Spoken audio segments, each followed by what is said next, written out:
Wow. That's it's hard to say because it is really easy to get mad at, I mean, obviously America for being selfish and not realizing that a lot of the things that we're risking to go do are privileges and not necessary things. But it's also like that is what we've grown up to value, those unnecessary privileges. And that has been like a core want or need and craving, like that's been engraved in us. So like how do we blame people for doing things that they're only trained to do in a way? Like how do we make ourselves not selfish and not need to go do those things that we don't need to do? Mm-hmm. Because, like, okay, kind of piggybacking off what Mara's saying, like, our capitalist system literally puts ourselves first. It's like, what do I need first? Not the needs of the people and the greater good of everybody, but what do I need first? And it's kind of it puts yourself first. It's, if I want something, I have to go get it, and if I don't have it, I need to go get it. It's all about me, me, me.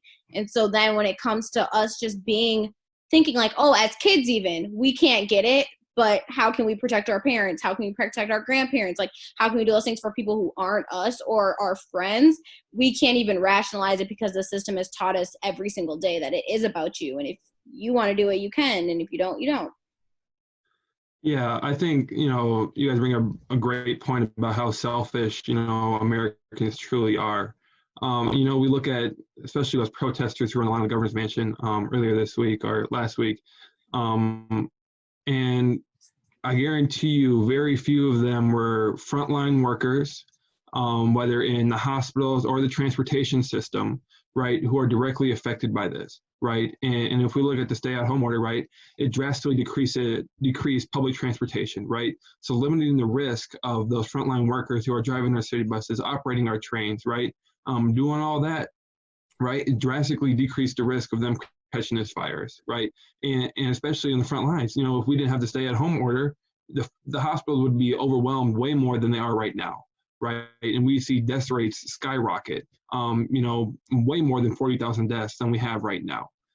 So that's why I just view it as just selfish because, majority of those people who are protesting, I guarantee you, they have a nice computer at their home set up to work from, right? They're not on the front line. They're not experiencing the direct effects of the stay-at-home order. And even about the other side, like, say the stay-at-home order was lifted, we go back to work, there's still going to be people who don't want to go back to work.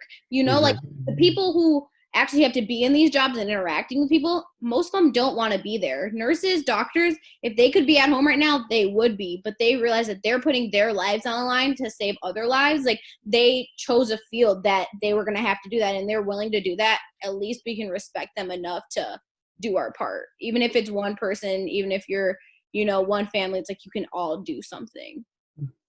And I think like that doesn't mean that, like, okay, after a certain amount of time, like, I understand that you can only have the stay at home order active for so long until people actually just stop caring and then just do whatever they want. Like, I really strongly believe that. But I feel like we're still in the first month of the stay at home order, right? It hasn't even really been a month, has it? And people were already ready for the order to end a week and a half ago. People were already protesting it, and it hadn't even been 3 weeks, right? But I do feel that, like, if the stay-at-home order is active for a certain amount of time, like, people at the end of the day will get too antsy, and then, like, people will stop listening, and then that would cause more chaos than just reducing the stay-at-home order to like actively practice social distancing, right? If you make that move, I feel like that might be a better move than keeping the stay-at-home order past that tipping point, because there is that tipping point where I feel like people are really going to stop caring and just go out.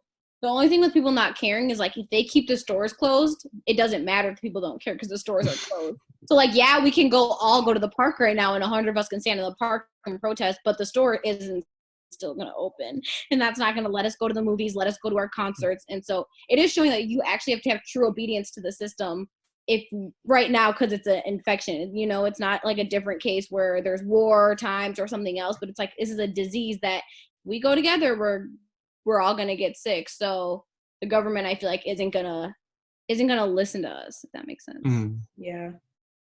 Personally, I feel like I've struggled with which side to take, because I want to obviously be with the people who are like, stay inside, take care of the other people. Then part of me is like, well, what part of you just wants to be the good guy for saying that and not even truly care? Like, what are your intentions? More selfish and personal? Like, I just want to make sure like I'm good. But then like, where was that energy when our whole entire world was in turmoil besides us? Like, we are disguised from it, and we weren't fighting for those injustices. We weren't fighting for, well, not that this is an injustice, but for other times where we've had for to help other people, we weren't there. But now that it concerns us, we're here. But I'm like, are we concerned for everybody's well-being or concerned for our well-being? Yeah, I think you bring up a great point. In parallels with this, because we see, a lot of lawmakers in our country saying, stay at home, do whatever you can do, right, to make sure you're safe.